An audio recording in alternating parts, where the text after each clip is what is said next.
tulemast Eesti noortekirjanduse lehele, käimas on noortekirjanduse kevade intervjuude sari ja täna on külas Merilin Jürjo. Tere, Merilin! Tere!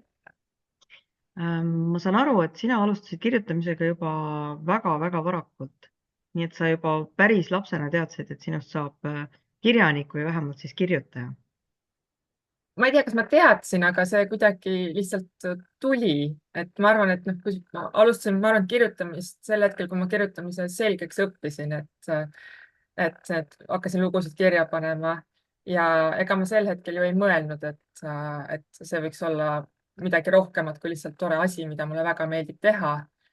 Et ma arvan, et võib-olla see teadvustamine, et see amet võiks olla kirjanik või et ma võiksin kirjutada justkui tööna, et see ikkagi tuli kuskil sellises hilisemas eas, kui arusaamine on, et selline amet üldse on olemas. Ometi su esimene raamat ilmus, kui sa olid 15-aastane, et see on tegelikult väga vara. Et need olid muinasjutud, Hald ja Naer. Ja ma just mõtlen, et sinu see sihtgrupp nii-öelda kasvab koos sinuga, et alguses olid sellised muinasjutud, mis vastan lastele, siis tuli noortejutt. Kuidas sul plaanid praegult on? No praegu, nagu sa ise ka ütlesid, ise kasvan ja eks ma praegu olen jõudnud rohkem, kuna ma ise olen täisikka jõudnud, et siis olen ka rohkem hakanud võib-olla täiskasvanutele või noortele täiskasvanutele kirjutama. Et nuusutan siin natukene sellist näitekirjandust rohkem. Et viimane näide, mis ma kirjutasin, ongi pigem käsitlebki sellise noore täiskasvanu elu juba, et kuidas sellise eneseteostuse või erinevate raskustega, mis meil ette võib tulla, mida me alati ei plaani, et kuidas siis järsku nendega toime tulla. Ja võib-olla ongi selles suhtes, et kuna ma alustasin varakult, et mõnikord võib-olla noorele, kui noor kirjutab noorele, võib-olla ongi lihtsam, sest et mingisugused mõistmine või arusaamine noorte vahel on selles suhtes teistsugune, et mingite teemade kajastamine või sõnastamine ja sealt edasi liikuda, et võtta siis need noored täiskasvanud ja rääkida nendega, olles ise sealsamas sihtgrupis või võib-olla neist paremini aru saades, et see ongi selline tore suund või tore viis, kuidas liikuda. Sinu selles noorte raamatus Kui tee viis üle jõe, et see on selline müstiline, fantaasiahõnguline, väga Kreeka mütoloogiast läbi põimunud. Et kas see teema jälitab sind nagu üleni, sest et muinasjutud iseenesest on ju ka sinna igasuguste, Hald ja Naer, see juba ise ütleb, et seal on sellist fantastilist elementi sees. Et kas see on midagi, mis siin nagu kirjanduses kõige rohkem paelub? See on kindlasti üks osa, mis mind paelub, et võib-olla mitte ainult, aga selline võib-olla maagiline realism ja tõesti, et ka selline igasugune mütoloogia ja fantaasia, et ma arvan, et mingil hetkel mul oli väga tohutu suur selline fantaasiakirjanduse periood elus ja eks sealt tulid ka kõik need mõjutused, et kus sa mõtled, et kas ma saan ka kirjutada või et aga kui meil oleks hoopis selline lugu, mida rääkida, et, äh, et on kindlasti olnud alati väga paeluv ja ma ei ole kindlasti ära kaotanud kuskile. Et mingil määral on tore sinna kõrvale avastada ka sellist realismi, millest meie igapäev koosneb, et seda ka sinna kõrvale vaadata, et justkui, et kui sa tunned seda elu mündi kahte poolt, et üks on justkui selline unistused või fantaasia, teine pool on selline realism ja see, mis me iga päev oleme, siis ma arvan, et neid kahte tundes on võib-olla sellist põnev kirjutada sellist, kuidas öelda, et nad saavad omavahel väga hästi põimuda ja seda uut mingit essentsi sinna juurde anda, et kui sa tead reegleid, siis neid reegleid on hea rikkuda ühel hetkel. Aga ma saan ikkagi aru, et fantaasia sinu puhul siis on pigem nagu vorm, aga need teemad, mis sind huvitavad, on võib-olla natuke teistsugused. Võib nii öelda, et ikkagi selline kuidagi inimhing või et mis meist teeb inimese või mis on need raskused või miks inimene mõtleb ja käitub nii, nagu inimene käitub.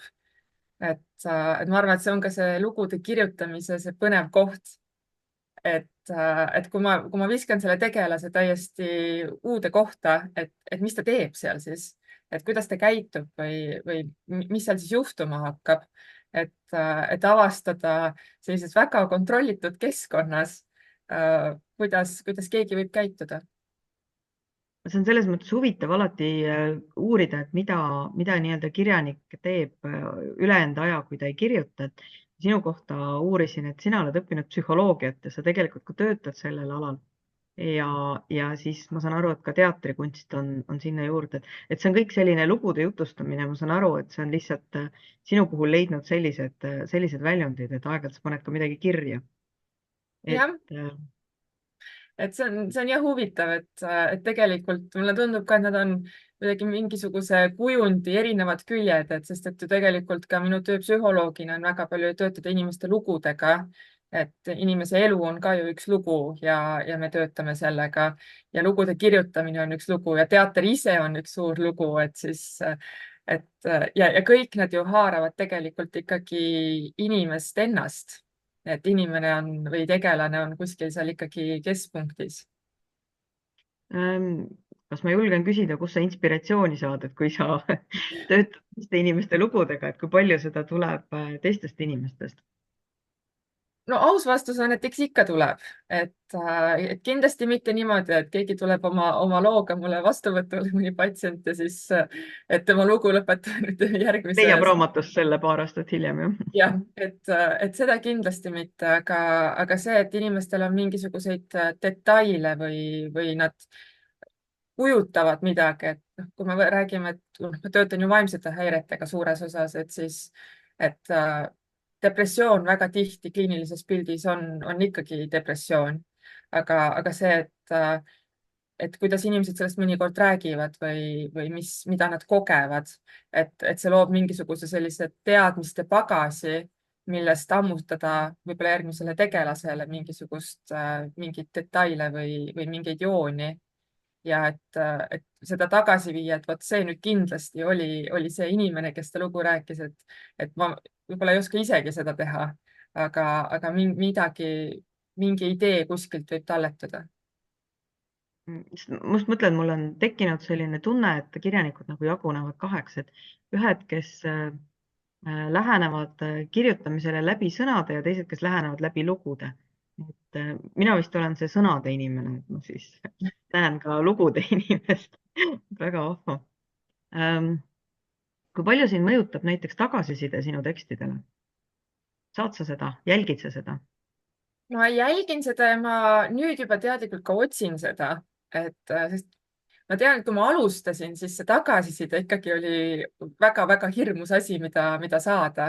Et kuidagi see ootus on, et ju kindlasti öeldakse midagi kriitilist või et midagi kindlasti on valesti ja kindlasti midagi ongi. Et see ei ole midagi sellist, et ma ei tea, kas meil on perfektseid kirjanikke, kes mitte ühtegi viga kunagi ei tee kuskil. Võib-olla on, ma iseennast sinna ei julge liigitada. Aga see, et keegi, kui sa kirjutad, kui sa ei kirjuta endale ja sa tahadki seda kirjutada lugejale, siis sul peab olema lugeja. Mis tähendab seda, et seal peab olema keegi, kes selle vastu võtab ja keegi võtab vastu, siis seal on ka tagasiside tavaliselt või vähemalt see potentsiaal selleks. Kuna sul on selline natuke, ma ei tea, kas unikaalne, aga selline huvitav olukord, kus sa oled kirjutanud lastele ja noortele ja nüüd kirjutad täiskasvanutele. Oskad sa välja tuua midagi, mis on noortele kirjutamise puhul kuidagi teistsugust või erilist?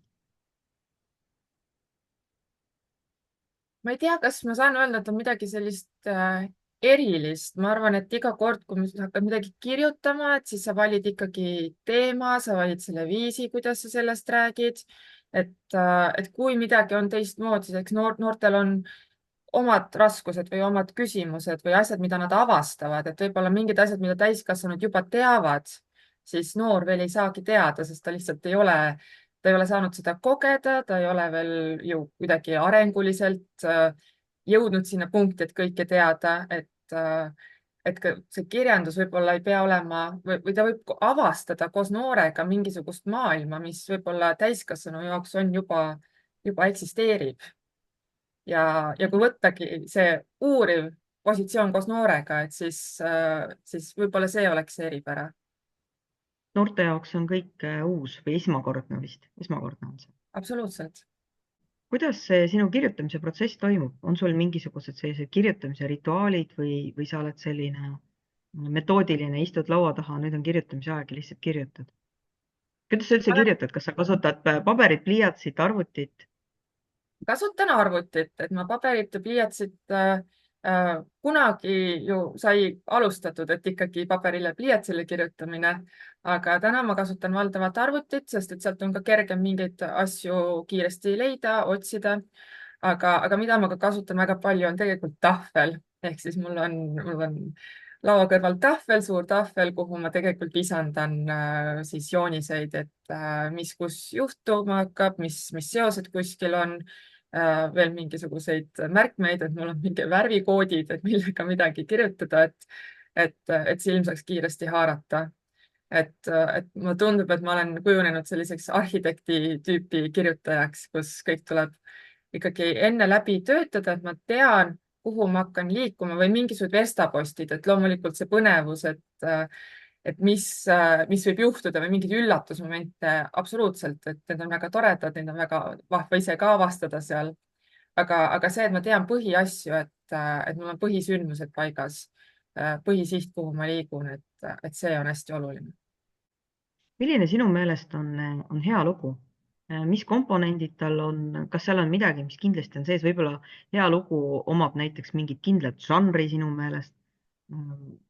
Oskad sa, oskad sa anda retsepti hea loo jaoks? Oi, nüüd läks väga keeruliseks. ma arvan, et hea lugu algab ennekõike sellest, et ta on autori enda jaoks oluline või need tegelased talle on tähtsad. Et kirjutada lugu lihtsalt selle jaoks, et oleks lugu kirjutatud, et võib-olla seal ei ole seda hinge sees. Ma arvan, et sellist retsepti, et noh, me võime kõik võtta mingisuguse skeemi, skeemi on ju väga palju, et kuidas kirjutada ja tehniliselt me võimegi kirjutada väga hea loo. aga kui meil tegelikult ei lähe üldse korda see, et kas mu tegelased elavad või surevad või kuidas nad sealt kuskilt august välja tulevad, et siis võib-olla jääbki ta ainult selliseks väga tehniliseks. Palju sa teed uurimustööd, kui sa kirjutad, et kui tee viis üle jõe, et seal oli nagu päris massiivne hulk Kreeka mütoloogiat, et mulle tundus, et seal vähemasti mitu raamatut oli ennem alla tarbitud. et kuidas sul tavaliselt on, kas sa noh, nagu uurid selle raamatu jaoks mingisuguseid eraldi teemasid või sa pigem eelistad seda, et sa kirjutad mingitel teemadel, milles sa oled nagu tugev või mida sa väga hästi tead? Ma kipun kirjutama asjadest, mida ma juba tean, et selles suhtes ma praegu olen seal ikkagi poolenisti kuskil psühholoogia lainel, et kasutada neid teadmisi, kas siis oma õpingutest või tööst, et anda seda pilti edasi. Kui tee viis üle jõe, aeg on tegelikult täpselt see, kus see mütoloogia oligi väga põnev ja väga huvitav ja kus ma seda võib-olla neelasingi rohkem ja, ja siis ta leidis ka selle väljundi kuskil raamatukaante vahel. et ma sellist praegu teadlikult, et eks ikka ma uurin juurde, kui ma tunnen, et kuskil jääb mingisugustest teadmistest puudu. Et ma sellist teadlikku uurimistööd, et ma hüppan kuskile valdkonda, millest ma absoluutselt mitte midagi ei tea, et ma sellist asja endale teinud ei ole.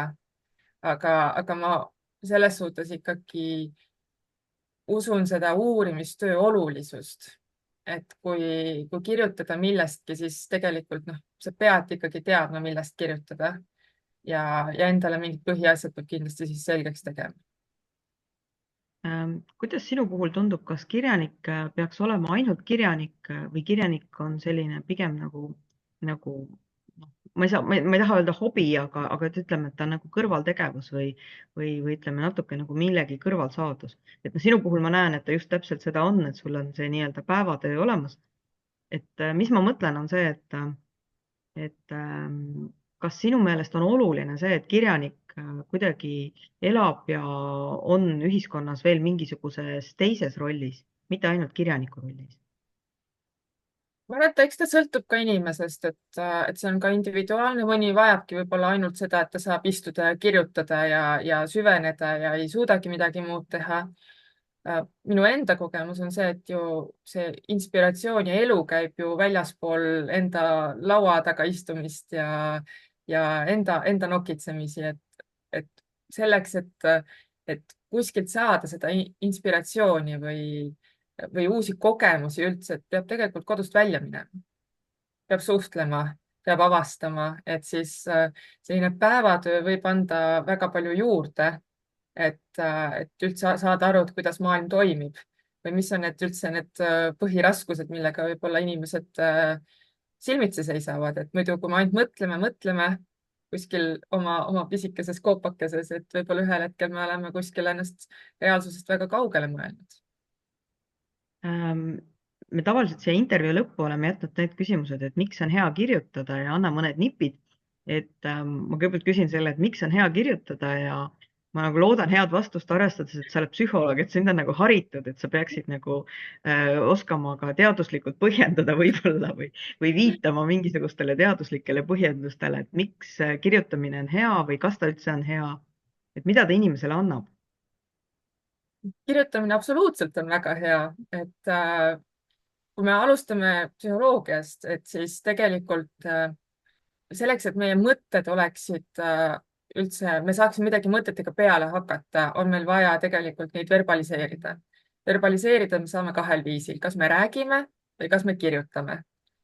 Ja see, et noh, me alati võib-olla ei taha kõiki mõtteid kohe kellelegi rääkida või kui hakkame rääkima, siis sellest tekib vestlus. Ma ei saa võib-olla oma mõtteid alati lõpuni mõelda. Siis on hea variant kirjutamine ja see, et ma panen need kirja, ma saan ise oma mõtetest paremini aru ja need mõtted muutuvad selles osas ikkagi reaalseks, et ma saan järsku nendega midagi päriselt peale hakata, ma saan neid muuta, ma saan neid edasi suunata, ma saan neid arendada, kui vaja, ma saan nad tegelikult läbi kriipsutada ja öelda, et see ei olnud üldse hea mõte. et, et, et tegelikult kirjutamine muudab meid, annab meile kontakti iseendaga, mis on hästi-hästi oluline. Et selles mõttes kirjutamine ei tähenda ainult seda, et sa kirjutad selleks, et avaldada, vaid see on pigem inimese enda jaoks. See võib jah, ja see võibki olla mõlemat ja on ju väga palju neid, kes kirjutavadki endale sahtlisse, mis on ka tegelikult ju täiesti okei, et see ei peagi olema midagi, mis läheb alati lugejale. Et see võibki alata iseendast, et kui keegi ka mõnikord, ma ütlesin, et sellest juba käis see nippide küsimus, et kui keegi alati küsib, et kuidas siis selle kirjutamisega on, siis ma ütlen, esimene asi on see, et sa võtad kätte, sa kirjutad ja see eesmärk ei ole see, et ma kirjutan lugejale, vaid et kõigepealt kirjuta lihtsalt sellepärast, et sa tahad kirjutada. Ja sa ei pea panema endale peale seda pinget, et võta ja et sa pead avaldama või et keegi peab seda lugema. Et siis on see, et siis ta peab juba hea olema ju või sa pead hindama seda, et ta peab nüüd piisavalt hea olema, et ta läheb kellelegi. Ei, sulle meeldib kirjutada, võta, kirjuta. Kui sa leiad, et see tuli hästi välja, jaga seda. Kui sa leiad, et sa tahad veel harjutada, pane ta kõrvale, võta järgmine asi. Okei, kuidas nii-öelda, ma siis küsin nagu psühholoogilist abi, et kuidas kinni keerata see kole toimetaja peas, kes kogu aeg mõtleb, et sellise lause panidki kirja. Kas see on nüüd hea lause? Kes tahaks seda lauset lugeda?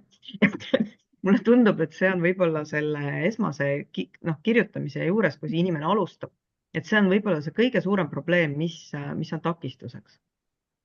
Oskad sa anda mõne nipi, kuidas sellest vastikust häälest lahti saada, et ta ei ole tegelikult ju halb, et selles mõttes, et toimetamise faasis on see väga hea hääl, aga et lihtsalt alustamise faasis. No psühholoog minu peas kohe mõtles siis hästi pika vastusega, siis me peaksime siin tund aega veel rääkima.